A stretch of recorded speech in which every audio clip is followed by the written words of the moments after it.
I remember, oh no, there's another Carl's Jr. story.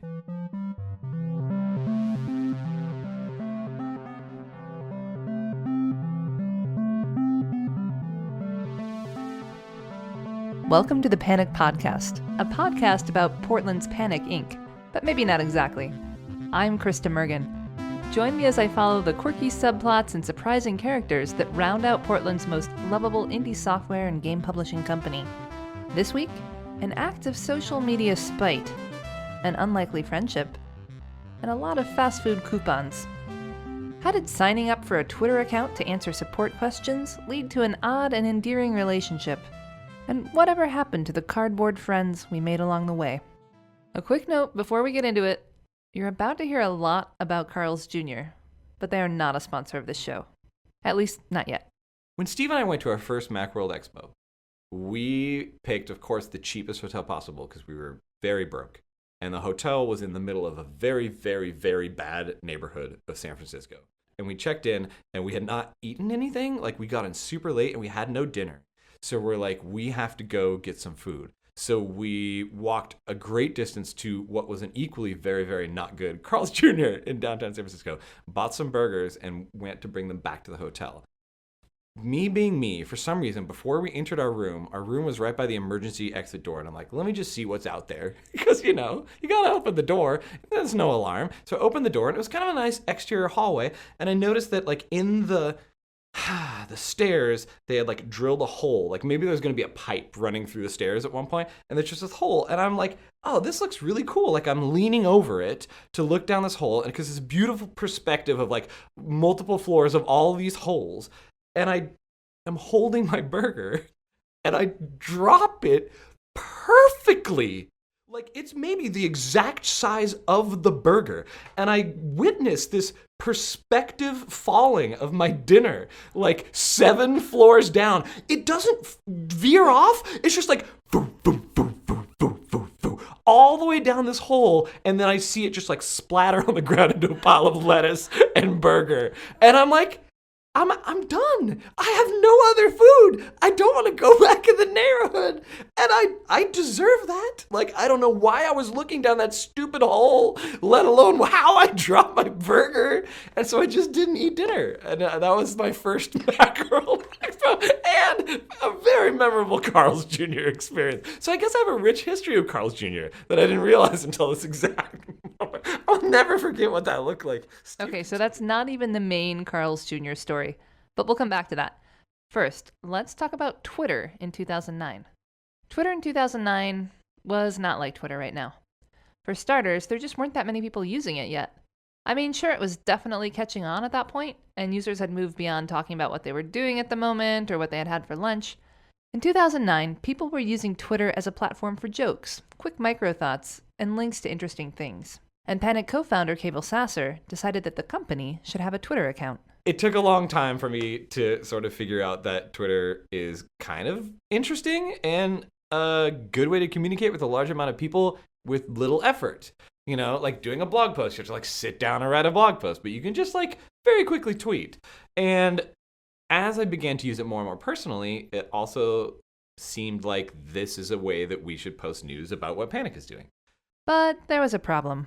The downside was somebody already had the @Panic Twitter handle. So I immediately went into my excited negotiation mode and reached out to the person, and they weren't really doing much with it. And I said, hey, can we like give you something and we could do a trade or, work out some kind of deal?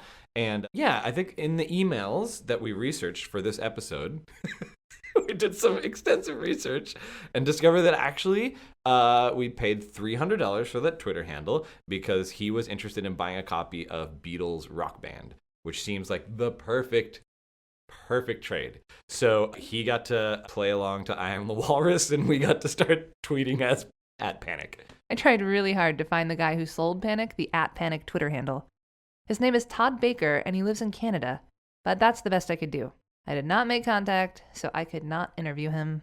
Here instead is a dramatic reading of a portion of one of his emails, in Canadian. If $300 is good with you, I'll go that route, eh? Someone's been whispering Beatles Rock Band in my ear since she heard about it, so I have a feeling this is where I'd be using the money. And that was it. Panic started tweeting on September 24th, 2009, joining a lot of other great companies who are navigating the social media landscape to promote their products, connect with customers, and answer questions.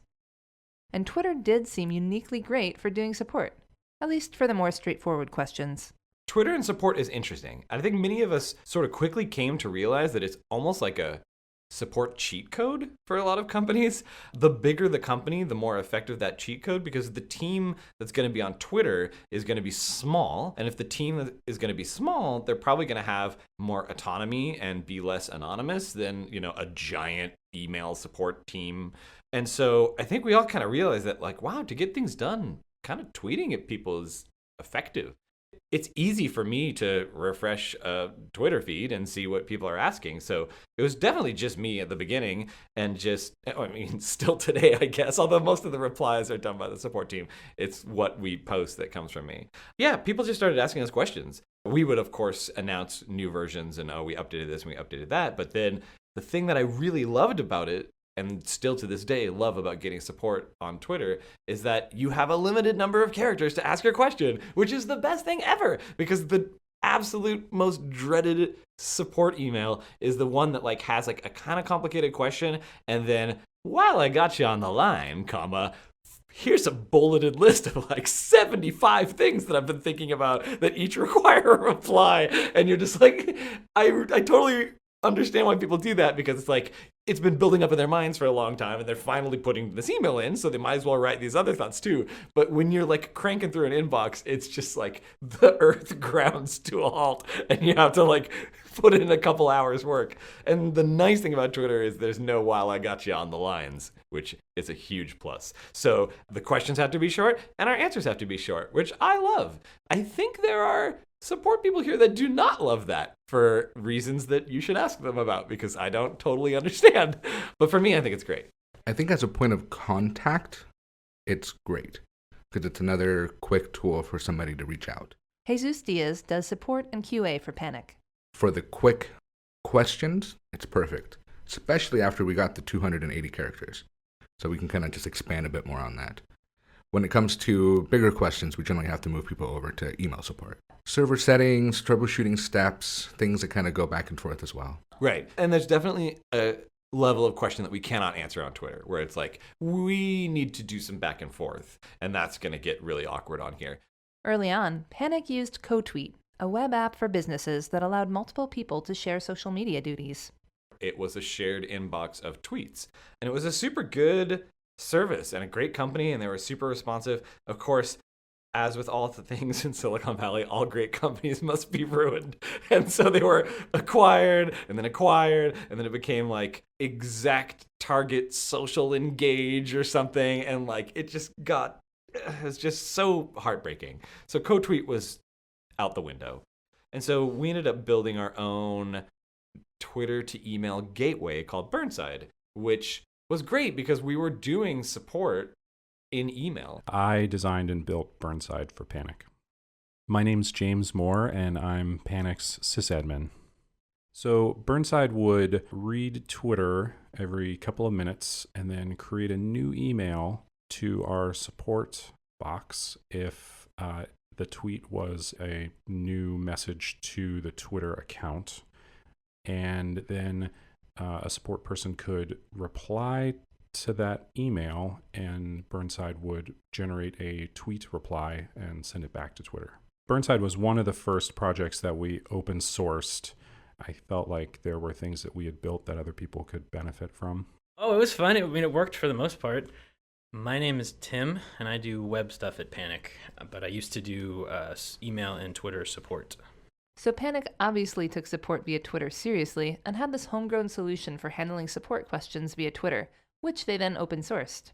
But as Twitter grew in popularity, more and more services grew up around handling support via Twitter, so we've moved on to something else. But Panic always kept it real on Twitter, and still does. When you ask us a question, you're getting an answer from one of the awesome folks in support, and it hasn't been workshopped with a marketing team or run through any kind of screener. It's just the people who help test the software answering the questions. When you at Panic, it does feel like you're talking to a real person versus actually speaking to kind of a script. But even though talking to Panic support via Twitter can feel personal, Cable never really saw the point in following other accounts on Twitter. So Panic had thousands of followers, but didn't follow anyone. So, of course, Panic didn't follow anyone on Twitter because there was no one to follow. This was not a person's Twitter account where we're like checking our feed and seeing what's going on. It's just a company replying to questions or posting announcements. So we always had 0 followers. We had no followings. So, and this is totally fine. But one day, one guy I remember on Twitter was weirdly bent out of shape about that. And in my mind, I've probably much exaggerated it beyond what it actually was. I hope that you can do a dramatic reading of the original tweet, because something about it, this person could not understand why we don't follow anyone on Twitter, that we should like support our community and follow our fans or whatever. But in my mind, it made no sense because we're never going to read it. It's such a hollow gesture. Why are we following it when we're not going to read it? We're not going to like try to trick you.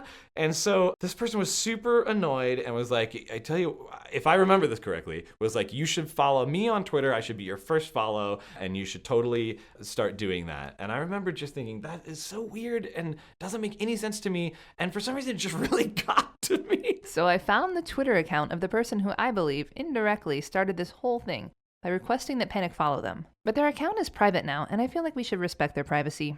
There are a few tweets to them from the Panic account, though, signed by Cable and Panic designer Nevin Mergen, that show a clear back and forth. I thought about having Cable and Nevin read those tweets for this podcast, but nah. We'll let that person remain a mystery. So instead, like, just impulsively, I thought, man, what is just the weirdest and I don't want to say dumbest, but most just unrelated account that we could dedicate our following to? And for some reason, Carl's Jr. popped into my head, and I just immediately followed @Carl's Jr. An adventure began. Yes! You were probably wondering when we'd finally get back to Carl's Jr. Well, here we are. In a fit of pique, Cable had the Panic account follow the West Coast fast food franchise @Carl's Jr. And that might have been the end of it. Except that this is Panic, so of course it was just the beginning. This is like early Twitter days, right? This is like before mega celebrities and like before this era that we're in now where companies' social media accounts were just like are the weirdest, snarkiest, jerkiest things in the world. I still cannot totally understand how it's like a brand to just be an a-hole. Like Wendy's, hey, I loved your burger that I ate the other day. Screw you. Throw the burger in the lake. Never eat at our restaurant again. Lol. Thousands of retweets. Like, it's super bizarre to me. But it's also, I get it because it's like, whoa, that company is not acting like a company. And that's kind of amazing, right? It's like, that's not what a company's supposed to say. That company's not supposed to roast that guy for eating at McDonald's. Anyways, we are long before that era when people had any of this figured out. And I believe that social media teams were probably like the marketing department, you know, or like the customer support team at Carl's Jr. or whatever. It wasn't like, we need to get 4 of the freshest teens in here to answer our feed. It was just like, hey, you answer the postal mail that we get about Carl's Jr. Would you mind also answering these tweets? A simpler, more homespun time, which somehow led to Carl's Jr. freaking out that we were following them on Twitter. Somehow they noticed very quickly and probably DM'd me or something, and were just super excited about this. I looked up the DMs, direct messages on Twitter, between Carl's Jr. and Panic. Carl's Jr. offered to send some stuff to the office, and Cable responded with, "Hooray, our monogamous follow heart belongs to you," and the company's address. So Carl's Jr. sent a bunch of swag to the office, from coupons for milkshakes and burgers to hats and t-shirts. I definitely knew we had amassed this enormous pile of coupons. There was a Carl's Jr. downtown. It was not a good Carl's Jr. And by not good, I mean just very sketchy, which can happen with a downtown location. The Carl's Jr. that we used to have downtown was in kind of a sad part of the transit mall right next to a Radio Shack. And I remember it being completely empty when we were there. It closed pretty shortly after that. We took our stack of giant coupons and headed to the downtown Carl's Jr., which is not the nicest Carl's Jr. in the world, but we were just going to enjoy this bountiful buffet of free Carl's Jr. food. But I remember definitely being nervous that they were going to think that we were pulling some kind of flim-flam scam, because why would you show up with 50 coupons for burgers and fries? That's not possible. Like, maybe you get those coupons at the end of a Little League game or whatever, and like each kid gets one. No one person should have that much Carl's Jr. power. And we did. God, and I have a hat, a Carl's Jr. hat, which I think I wore. I feel like I wore to the restaurant on that day, if I remember correctly, because it seems important. Actually, Nevin wore the hat. Or maybe there were two hats? Cable took the picture, so I can't confirm whether or not he was wearing a Carl's Jr. hat. Anyway, Nevin is wearing one in a photo that Panic tweeted on December 10th, 2010, and which Carl's Jr. then retweeted. Now, these were the days before the retweet button, so people would just copy and paste the contents of a tweet to retweet it, and just add RT to the front of it. Anyway, here's a tweet from Carl's Jr. RT at Panic. Some of the Panic crew enjoying a tasty meal at Carl's Jr. Did somebody say hand-breaded chicken tenders? And then there's a link to a photo of the Panic crew eating lunch at Carl's Jr. I blacked out probably, which is why I don't remember much of it, but I know that we ate a lot of food that day. Carl's Jr. would tweet to and about Panic surprisingly frequently, considering it was a major fast food franchise and Panic was an indie Mac and iOS software company. Here are a couple of examples. From February 24th, 2011, we love at Panic. We love you all very much, but with at Panic, it's, well, different. From July 19th, 2011. Well, we can't speak for at Panic, plus we're kind of shy, but let's just say that Twitter love can be a simple and beautiful thing. From March 9th, 2012. Panic Day, we love at Panic, followed by a link to a page that explains International Panic Day, celebrated March 9th, and a link to panic.com. So all of this attention and affection from a social media profile of a fast food restaurant was unexpected, sure, maybe a little odd. But again, this was still the early days of Twitter, when brands were trying to figure out their strategy and what it even meant to have a Twitter voice. And in 2011, when whoever was running the Carl's Jr. account saw that Panic was approaching 20,000 followers on Twitter, they offered to send our 20,000th follower a Carl's Jr. gift basket. The lucky winner turned out to be Rashid Zakat, a filmmaker, art director, and photographer in Philadelphia, who had no idea about any of this beforehand. I had no idea. I had none whatsoever. It was super random. Well, I think I got it from Cable. But I remember getting a DM from him and just being like, what? What is Carl's Jr.? Of course he hadn't heard of Carl's Jr. On the East Coast, the chain is known as Hardee's, a franchise that Carl's Jr.'s parent company, CKE, bought in 1997. And CKE stands for Carl Karcher Enterprises, in case you're wondering. I know I was. So what did Carl's Jr. send to Rashid? I want to say there were some stickers, maybe. And definitely some vouchers for free burgers from Carl's Jr. I definitely remember a big cardboard cutout because I took it with me to a couple of different apartments. But I don't remember ever being able to get it set up. And I had this long intention for maybe like 2 years or 3 years. I was like, okay, cool. You know what? Next week, every week it was like, next week I'm going to cut out some cardboard and, try to fix it up. And it just never happened. So I ended up throwing it out. And since he could never get it set up, Rashid says he can't remember what exactly this cardboard cutout even was. But fortunately for all of us, I happen to know what it was. Because they sent one to Panic, too. To help you remember our delicious new char-broiled turkey burger, we hired Miss Turkey. To help you remember Miss Turkey, we put her in a bikini. So one day, this enormous box from Carl's Jr. arrives in the office. I'm like, there's no way that's coupons and hats. But I had no clue what it could have been.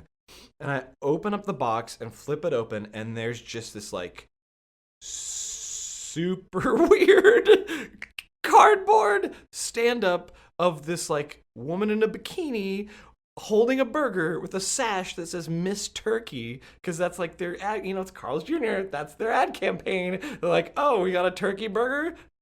You gotta get missed. Oh, they're so bad. Their marketing is so bad. I'm sorry, Carl's Jr., but your marketing is very bad.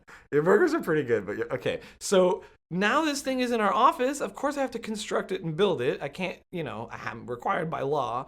And just very constantly, awkwardly in the corner of the office is this cardboard stand-up, life-size, like a model holding a burger. It was extremely, very uncomfortable. And the biggest biggest problem being I don't know where I'm supposed to put this. Everywhere I put it is weird. She would just show up at random places around the office. We had kind of a game of like moving her around from place to place into surprising areas. So it, it was a weird little office game we had. That was fun. Yeah. So Miss Turkey had been migrating around the office, and I can't remember where it was. I think it might have been in the stairwell at the time, but it was a Friday afternoon, and it was getting later, and people were going home, and I was staying late working on something. And so it was basically me and Cable were the last two people left in the office. And I was like, hey, Miss Turkey is hanging around out in the stairwell. I think Miss Turkey might pay a visit to Cable. So yeah, I just drug it through the hallway stealthily and placed it in the men's stall, hoping that Cable would use the restroom one time before he went home on a Friday afternoon. And sure enough, he did. And it was great. I went to the bathroom and I went to open the stall door, and it's a good thing that I was in the bathroom already, because Miss Turkey was standing there, and it was, I probably actually yelled, and I probably soiled myself to a small degree, and I definitely had a minor heart attack, like low grade 20 to 30% heart attack. You just don't expect to open an empty stall door and see anyone in there, let alone like a and it was really, I feel like it was really close to the door, so it was extra terrifying. So did Cable ever find out who did it? I definitely assume that it was Tim, because if there's anyone in the office that's going to be responsible for something like that, it's probably Tim. Do you want to tell? No, I will wait for this podcast to come out before I know who the actual perpetrator was. But I would absolutely put my money on Tim. She is still blaming Tim, poor Tim. To this day, he still thinks it's Tim that played the prank. That was Will Cosgrove, an engineer at Panic who's worked on Coda and Transmit for almost 14 years. Well, after that, Miss Turkey moved back to the stairwell. It migrated out to the emergency stairwell outside of the office. Eventually, I put it in the stairwell. There's a stairwell down to the front door of the office, and there's a small landing in the stairwell. I'm like, well, that's where Miss Turkey's gonna go. I don't know where else it's supposed to go. So eventually I put it down there, and it was there for a surprisingly long time, and then it just disappeared one day. So God only knows where Miss Turkey is today. But what a strange thing to send us out of the blue. These guys are gonna love this weird cardboard stand-up of... How's Miss Turkey? Can you get an interview with Miss Turkey? Hello, I'm Gizem Karaca and I represent Turkey. I didn't get to interview Miss Turkey for this episode, or anyone else from Carl's Jr.'s social media team. After reaching out via Twitter direct messages to multiple accounts, and finally emailing media relations for CKE, I got a terse response from Director of Public Relations Candace Jacobson, who spelled my name wrong, even though my name was literally right there. Anyway, here's what she said. Hi, Krista. We do not have anyone here that can speak to this. Thanks, Candace. That's it. My efforts to follow up to this email went unanswered.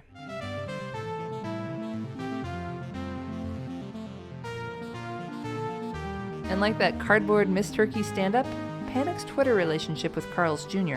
hung around for a surprisingly long time, and got to be almost as awkward. I was always looking for an out.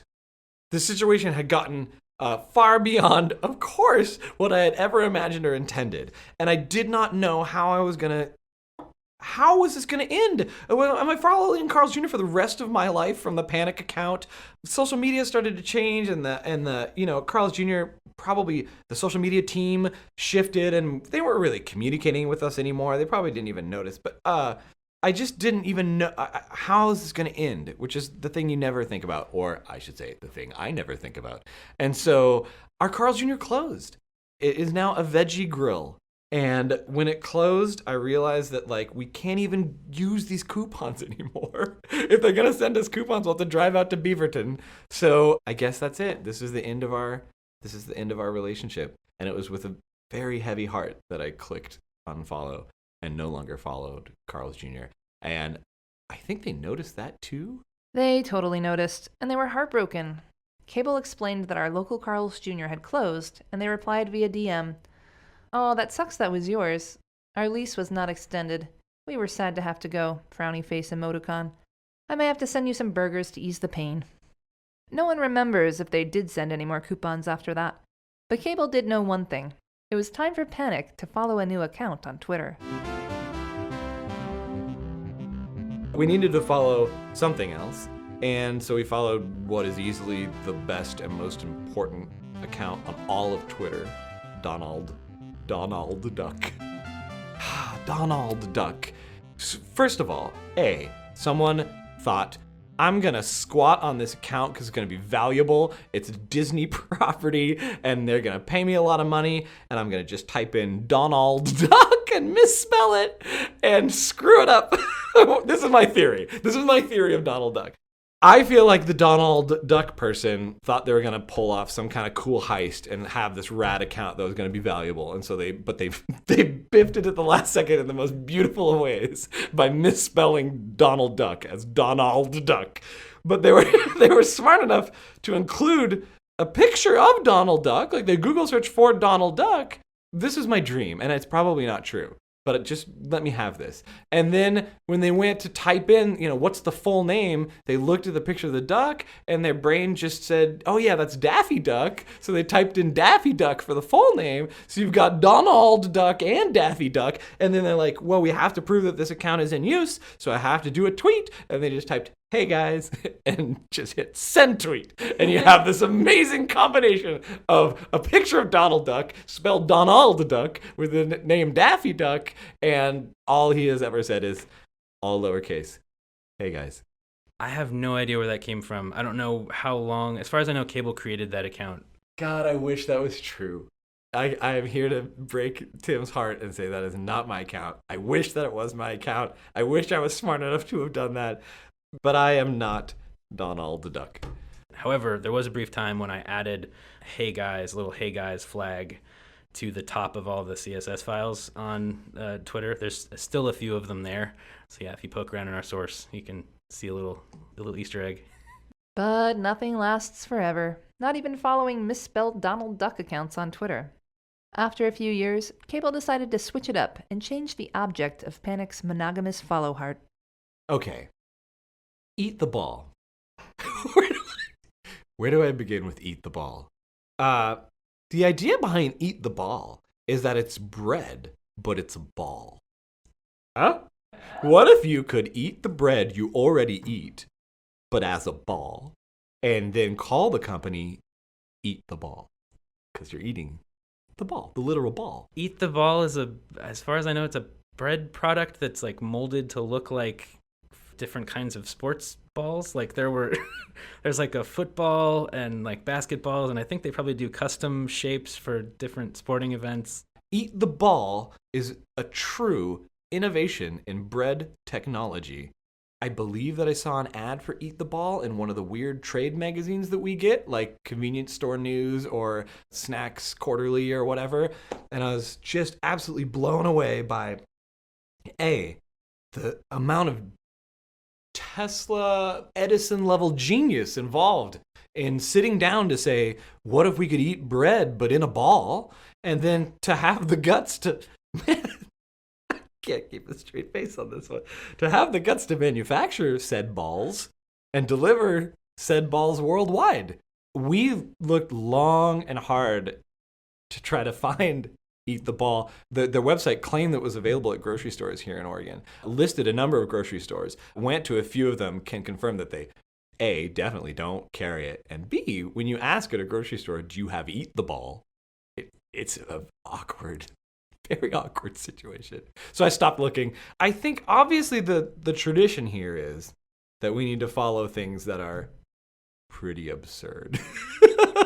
As much as I look, clearly Eat the Ball is amazing. To me, there's just a small micro moment of daily comedy for the random person that happens to click on our account and says, whoa, they're following one person? I wonder who they follow. Like, that's maybe cool. And then they hit that button and it's just something totally stupid. That, to me, that person hopefully got like a slight laugh in the middle of their horrible work day or whatever, and that's like totally worth it. Or people think we're completely on another planet, which, I mean, to be fair, that's probably true. While Panic stays true to itself as a company, with Cable still tweeting all of the announcements and support folks responding to questions about software, Twitter itself has changed a lot since 2011. Rashid, Panic's Carl's Jr. gift basket prize winner, is still there. Back in 2011, Twitter, I think because Twitter hadn't really gone mainstream, like if I told some of my like normal friends what a tweet was or anything about sort of the culture on Twitter, they would just look at me like I was crazy.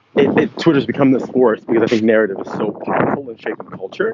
If you can sort of distill your narrative or distill your story or distill your points into a tweet or two or three, and have other folks sort of champion that. I mean, we watched Twitter really change the world, which I think means from 2011 to now, I guess it's something to be taken a lot more seriously. I no longer use Twitter myself. I use Twitter. It's a love-hate relationship. And I'm still on Twitter too. What started as a place to write goofy jokes and dumb puns has become a way to keep up with important events as they happen in real time, and to hear more directly from artists, activists, and people whose voices might not have made it past media gatekeepers in the past.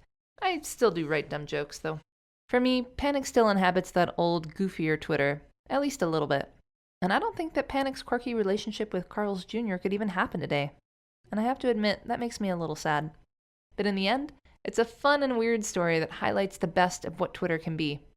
It's funny how I instantly respected that whoever that was at Carl's Jr.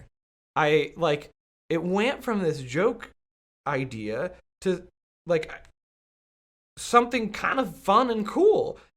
Actually made me like Carl's Jr., made me think that whoever's on the other end, they were like really appreciating this.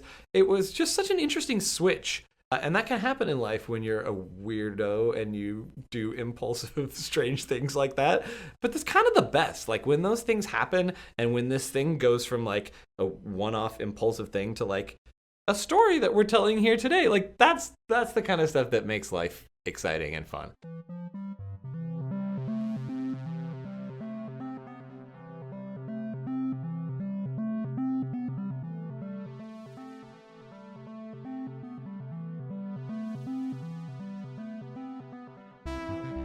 Thanks so much for joining me for this episode of the Panic Podcast. Season 1 will feature stories about other blasts from Panic's past, including Audion, Totally Side Talkin', and more.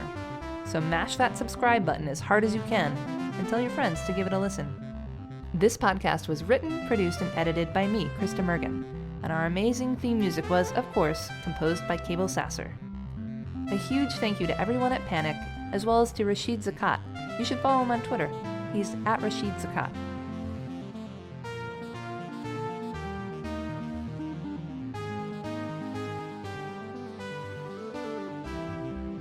Happens often in my life where maybe I will do a thing as a joke and then like maybe it comes back a little bit to haunt me in an interesting way or turn me around. This just happened with the computer checks. Did I tell you about the computer checks?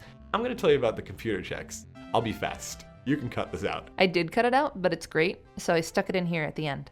We ordered computer checks to print checks. There was an error with the checks. So I had to have the following phone call, which was to call the check company and say, hey, we got our computer checks, but there's a small problem. The image of the chef is missing in the upper left-hand corner. It's supposed to be a picture of a chef.